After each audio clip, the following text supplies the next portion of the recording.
Hello ಸ್ನೇಹಿತರೆ, ನಮಸ್ಕಾರ. ನೀವು ನೋಡ್ತಾ ಇದ್ದೀರಾ ನಮ್ಮ ಮಾಹಿತಿ ಕೇಂದ್ರ ಯೂಟ್ಯೂಬ್ ಚಾನೆಲ್ ಅನ್ನ. ಸ್ನೇಹಿತರೆ, ಕರ್ನಾಟಕದಲ್ಲಿ ರಾಜ್ಯ ಸರ್ಕಾರವು ಕೈಗೊಂಡಿರುವಂತಹ ಬಹು ನಿರೀಕ್ಷಿತ ಸಾಮಾಜಿಕ ಮತ್ತು ಶೈಕ್ಷಣಿಕ ಸಮೀಕ್ಷೆ ಈಗಾಗಲೇ ಮುಗಿದಿದೆ. ಮನೆ ಮನೆ ಸಮೀಕ್ಷಾ ಕಾರ್ಯವು ಮುಕ್ತಾಯಗೊಂಡಿದ್ರೂ ಕೂಡ ಸಮೀಕ್ಷೆ ತಂಡಕ್ಕೆ ಮಾಹಿತಿ ನೀಡಲು ಕೆಲವರು ನಿರಾಕರಿಸಿದ್ದಾರೆ ಎನ್ನಲಾಗಿದೆ.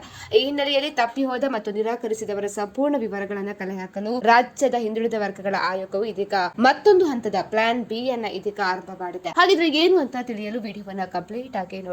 ಆಯೋಗದ ಮೂಲಗಳ ಪ್ರಕಾರ ರಾಜ್ಯಾದ್ಯಂತ ಬಹುತೇಕ ಕಡೆ ಮನೆ ಮನೆ ಸಮೀಕ್ಷೆ ಯಶಸ್ವಿಯಾಗಿ ಮುಗಿದಿದೆ. ಗ್ರೇಟರ್ ಬೆಂಗಳೂರು ಪ್ರಾಧಿಕಾರ ವ್ಯಾಪ್ತಿಯನ್ನು ಹೊರತುಪಡಿಸಿ ಸಮೀಕ್ಷಾ ಕಾರ್ಯವು 97.51% ಪೂರ್ಣಗೊಂಡಿದೆ. ಒಟ್ಟಿನಲ್ಲಿ ರಾಜ್ಯದ 6.13 ಕೋಟಿ ಜನರ ವಿವರಗಳನ್ನ ಕಲೆ ಹಾಕಿದೆ. ಆದಾಗ್ಯೂ ಸಮೀಕ್ಷೆಯ ಸಂದರ್ಭದಲ್ಲಿ ಕೆಲವರು ಮಾಹಿತಿ ನೀಡಲು ನಿರಾಕರಿಸಿದ್ದು ಅಥವಾ ಸಮೀಕ್ಷೆಯಿಂದ ತಪ್ಪಿಸಿಕೊಂಡಿದ್ದು ಕೂಡ ವರದಿಯಾಗಿದೆ. ಹಾಗಾಗಿ ಸಂಪೂರ್ಣ ಮತ್ತು ನಿಖರ ಮಾಹಿತಿ ಪಡೆಯುವ ಉದ್ದೇಶದಿಂದ ಆಯೋಗವು ಮಾಹಿತಿಯನ್ನ ನೀಡಲು ನಿರಾಕರಿಸಿದವರು ಸೇರಿದಂತೆ ಸಾರ್ವಜನಿಕರಿಗೆ ಆನ್ಲೈನ್ ಮೂಲಕ ಸ್ವಯಂ ಘೋಷಣೆ ಮಾಡುವ ಮೂಲಕ ಮಾಹಿತಿಯನ್ನು ಸಲ್ಲಿಸಲು ಅವಕಾಶ ಕಲ್ಪಿಸಿದೆ. ಹಾಗಾಗಿ ಸಾರ್ವಜನಿಕರು ಆಯೋಗದ ಅಧಿಕೃತ ವೆಬ್ಸೈಟ್ ಮೂಲಕ ನವೆಂಬರ್ 10ರ ಒಳಗೆ ತಮ್ಮ ಜಾತಿ ಮತ್ತು ಇತರ ವಿವರಗಳನ್ನು ಸ್ವಯಂ ಪ್ರೇರಿತವಾಗಿ ಆನ್ಲೈನ್ ನಲ್ಲಿ ಸಲ್ಲಿಸಬಹುದಾಗಿದೆ. ಇನ್ನು ಜಾತಿ ಗಣತಿಯಲ್ಲಿ ಮಾಹಿತಿ ನೀಡುವುದು ಸ್ವಯಂ ಪ್ರೇರಿತ ಅಂತ ಹೇಳಿ ಕರ್ನಾಟಕ ಹೈಕೋರ್ಟ್ ಈ ಹಿಂದೆ ನಿರ್ದೇಶನ ನೀಡಿತ್ತು. ಆಯೋಗವು ಈ ನಿರ್ದೇಶನದ ಅಡಿಯಲ್ಲಿ ಯಾವುದೇ ಒತ್ತಡವಿಲ್ಲದೆ ಜನರು ತಮ್ಮ ವಿವರಗಳನ್ನ ಆನ್ಲೈನ್ ಮೂಲಕ ಹಂಚಿಕೊಳ್ಳಲು ಅವಕಾಶವನ್ನ ಕೂಡ ನೀಡಿದೆ. ಸ್ನೇಹಿತರೆ, ಮಾಹಿತಿ ಇಷ್ಟ ಆದಲ್ಲಿ ವಿಡಿಯೋಗೊಂದು ಲೈಕ್ ಅನ್ನು ಕೊಡಿ. ಅದೇ ರೀತಿ ಮತ್ತಷ್ಟು ಅಪ್ಡೇಟ್ಗಾಗಿ ನಮ್ಮ ಚಾನೆಲ್ ಅನ್ನು ಕೂಡ ನೀವು ಸಬ್ಸ್ಕ್ರೈಬ್ ಮಾಡ್ಕೊಳ್ಳಿ.